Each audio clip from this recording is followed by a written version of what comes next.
The establishment has the obvious establishment, the obvious devil, but the devil is very clever. The devil creates a not so obvious version of himself. The people who talk all the right things, like a fly trap. So all these people say, oh, well, he said this and he said this and he said this. Yeah, but what did he actually do? He promoted lockdowns. He wants full vaccination of all Americans. And this fool is going to create safe vaccines from the exact establishment that he's critiquing. My position is we need to repeal the 1962 Vaccination Act. The government has no right whatsoever, safe or unsafe vaccines into your body. It's a principled position, period. And on top of it, in December of 2022, he has a big party at his home and everyone's got to be vaccinated with the mRNA vaccine before they can enter his house. And then he blames his wife. Yeah, I was going to say, but he blamed that on his wife. Yeah, so why is anyone excusing him? How many people do I know where the wife took a stand? I'm not going to vaccinate my kids. The father did, and they split. And you're the leader of the medical freedom movement? Booby fucking Kennedy is a fucking Kennedy piece of shit swarm creature. Yeah. And he has openly said when Megyn Kelly asked him about all these things in his family, he says, your personal integrity and your public integrity are two different things, which means how you present yourself and what you do in real life are two different things. Yeah. So all of you anti-vaxxer moms who want to probably sleep with him because you're so enamored with the Kennedys, wake the fuck up, especially if you're Christians. And I'm sorry I have to deliver this harsh news, but I've been on the ground fighting these people all my life. You should recognize that these people, there's two faces of the devil. The obvious devil who's going to tell you how he's going to screw you, and the Lucifer, the devil, who talks a good game, but he's going to screw you. And they tell you openly. And when it comes to Zionism in Israel, this guy's a rabid Zionist. He wants to butcher all the Palestinians. Go look at his talk with Shlomo Bobert, this Zionist hoodlum. They want to go into, they think the Palestinians are second-rate people. So if you don't believe all the stuff with the vaccines and you're too fucking lazy to go do the research, here's a simple thing. The simple litmus test, there's a movie by John Carpenter where he puts on glasses and he can look around and he can see the evil people. They look completely different. And the litmus test in this, if you want the same magical glasses, ask any of these candidates, do they support Zionism? I'm the only presidential candidate who has the balls and the integrity to talk about what Zionism is. And I'm an anti-Zionist. Zionism is racism in the service of imperialism. And there are many Jews who are Zionists, who are not Zionists. In fact, in Israel, there was a civil war taking place against a rabid, again, garbage Netanyahu, who was indicted and who was going to be thrown in jail. So he started this war because he was going to be thrown in jail. The Israeli Jews were against Netanyahu. It was Mossad in Israel which created Hamas. And they gave the Lifetime Achievement Award to Albert Bourla, who's another Zionist, who's a CEO of Pfizer. And it was Jared Kushner, who was traveling at that time between Israel and UAE, supporting all this back-end work, okay? Another Zionist hoodlum. We have to call these people for what they are. But the way that they're doing it is you have Jewish Zionists and you have Christian Zionists in the United States. Everyday white working class people who are controlled by these evangelical quote-unquote Christians. And it is through the Christian churches, through the quote-unquote Christian churches, that the Zionists have infiltrated Christianity. Christian Zionism is worse than Jewish Zionism because these are people in America who've never been to Israel. They have this some 4,000-year-old reference in the Bible, okay? The oldest maps you can find are like 1600s, and it clearly says Palestine, all right? Palestine. There's no mention of Israel. Imagine you living in Texas. Where do you live in Texas? In San Antonio? In the greater Houston area. Yeah, so you live in Houston and you've lived there for 300 years, okay? Suddenly, one day, someone from Africa says 4,000 years ago in our text, in our African Bible, it says that our people were here in Texas. We're going to ship all of our people over here. And guess what, Ashley? We own that land you're on. Get the fuck out, okay? We're going to put you in concentration camps and we're going to take over 80% of the land. Zionism is a political ideology which was created out of thin air, like fairy tale. It was just made up by a guy called Theodore Herzl. And he found a 4,000-year-old reference to the Bible, Israel, threw that into this political ideology and told all the Jews in Europe, here's a way that we fight discrimination. We move to our own homeland. Meanwhile, there were amazing Jews on the ground in places like Germany fighting Hitler, fighting Nazism, fighting for working people, trade union leaders. Zionism collaborated with Hitler, collaborated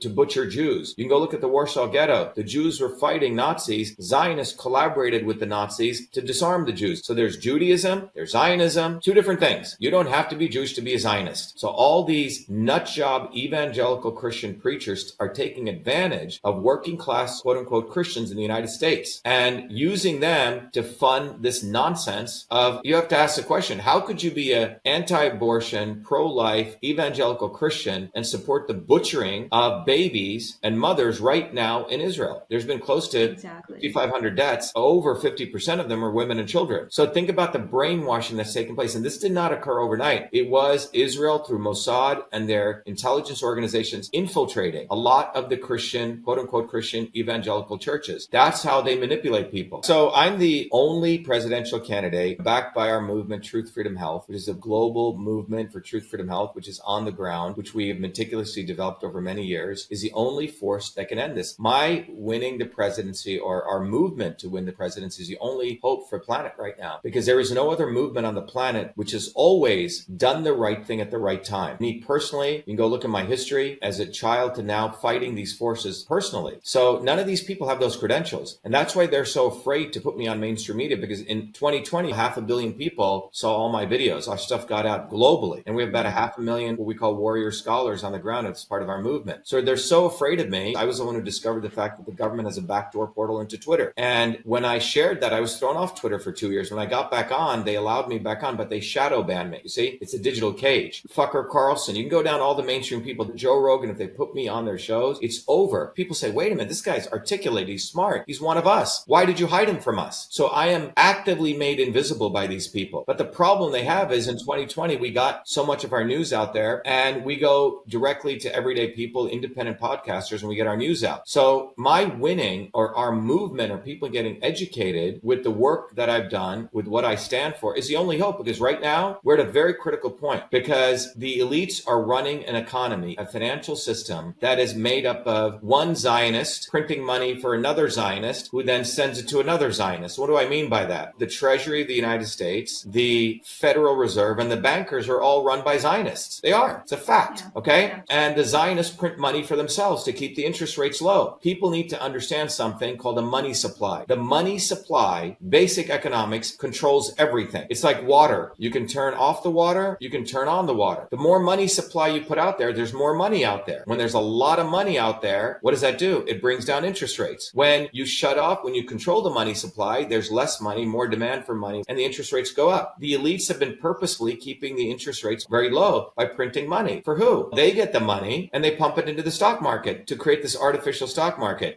Jared Kushner gets that money and he gets low interest loans so he can buy buildings and leverage buildings. But interest rates should be around 5 to 7%. That's what it should be. When you have a thriving economy, people are working bottoms up. Working people, they'll demand money and you'll have a certain fixed money supply and interest rates should grow. But the elites, they wanted low interest rates, starting with Obama. In 2008, the entire economy crashed. If you remember, massive crash, because the elites were doing crazy businesses, giving loans to people who never deserved them and making money off that. Now, when their banking system collapsed into 2008, they should have all been wiped out. Instead, they called up their Zionist friends who printed more money for them. And that was called quantitative easing. The devil always comes up with very sophisticated terms to manipulate you. All that means is we printed money to save our friends. So under the Obama administration, $8.1 trillion was printed over 2 terms. So you have an economy which is running on fumes. You don't have a real vibrant U.S. economy. Since 1970 to today have dropped in the first and second income quartiles of the average American. And that dropping in wages was transfer of wealth to the elites. All right. So basic stuff. And by the way, none of these presidential candidates can even explain this to you like I am, because they're morons. Right? Then absolutely. Right. So then 57% of Trumpers had voted for Obama. So they used this black face to manipulate poor black and white working class people under the symbol of hope. People voted for Obama, also voted for Trump. Okay. So I'll give you an idea. He was a character that was created, a one-term senator who was backed by the Pritzker family out of Chicago again, the criminal organized crime machine of Chicago. And he gets promoted. They use him for 8 years to manipulate people and then save the banks. Then they needed a white guy. So that's why they brought in Trump, another actor. Okay. And he said, make America great, drain the swamp, lock up Hillary, I didn't do any of that. All right. This is now 2016, right? 8 years have passed. They printed all this money. It's gone. So they knew they're going to have to print money again to save their economies, to keep the economies of the elites. So they created a thing called the pandemic, gave them a fictitious crisis that they needed. And what did the pandemic do? It locked down all the small businesses. The big businesses were allowed to thrive. And those big businesses that thrived, the so-called crisis was used as the boondoggle to print another $8 trillion. Trump printed $8 trillion in one term. And where did that money go? Most of it went to Wall Street. 600 billionaire friends of his made $2.3 trillion.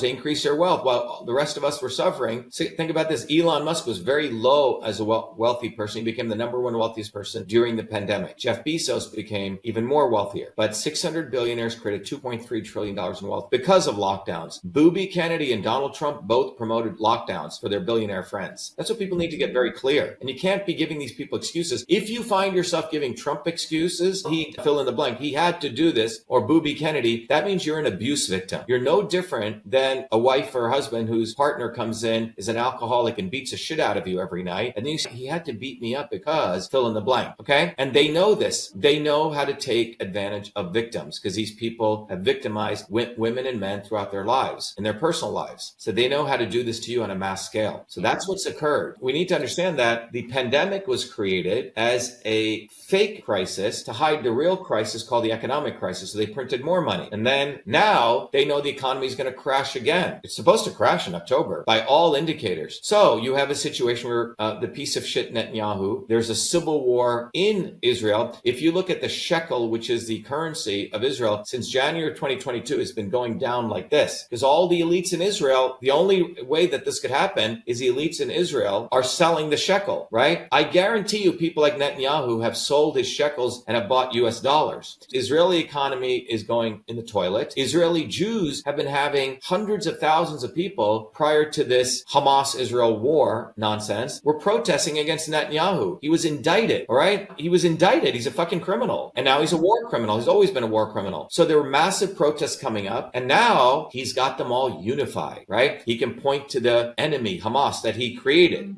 So this is what people need to recognize. But the American working class needs to get its head out of its ass and think about who you want to be your leader representing you. What do you want to lead? Because if you don't do this, you're fucked. By the way, they had to go find an Indian guy, Vivek the Snake, who mouths everything. These guys literally watch all my podcasts and videos. Oh, right through that asshole from the beginning. Complete asshole. Complete fucking Brahmin, big pharma. He's got all the right answers, Dr. Shiva. He's got all the right answers. Yeah. He even got a lawyer, an attorney to remove his name from, who was it, George Soros' brothers foundation? Paul Soros. Yeah, he's a piece of fellowship. shit. But I can tell you, they know about me. They know about our movement. They know we're the real force. They know we're on the ground. They know 500 million people know about us. So their only solution is to attempt to make us invisible, steal our talking points, and present it as theirs. But the good news is people aren't buying it because we hammer these people. We hammer Booby fucking Kennedy. We hammer Trump. We hammer Vivek, and we give people the dignity to become their own leaders. Our movement, Truth, Freedom, Health, encourages every 11 a.m. People should write this down, EST, and 8 p.m. EST. We do what's called an open house and orientation. People can go to vashiva.com/orientation or shivaforpresident.com/town hall. And what we do at our events at 11 a.m. or 8 p.m. is we take an issue and we actually give a solution that you can execute on for healthcare, for environment. So we're not here waiting to become president.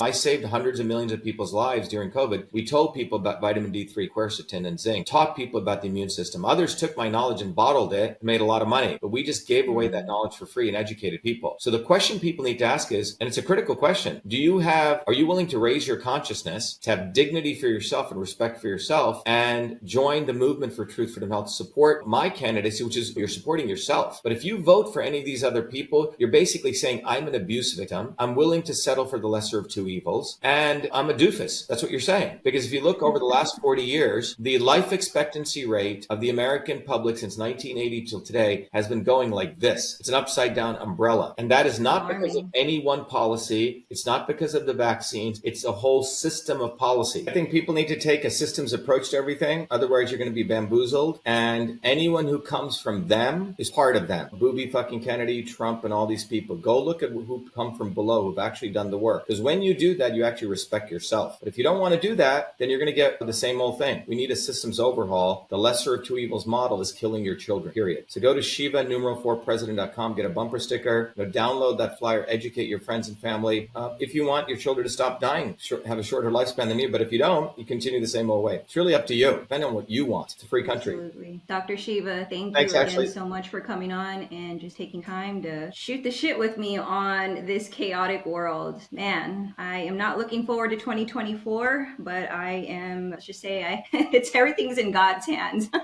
I think there's a slogan in the Bible which says the meek shall inherit the earth. And I have a very different interpretation of that. I think what it means is people who want to sit by the wayside and be victims and be meek and have this earth, and the warriors who want to change it will be given the doors of heaven. I think it's a very different meaning of what it was actually meant. That's really a very good way to look at it because Christ said himself, I'm in this world, but I am not of this world. Yeah. All right, great. Thanks, Dr. Ashley. Shiva, thank you.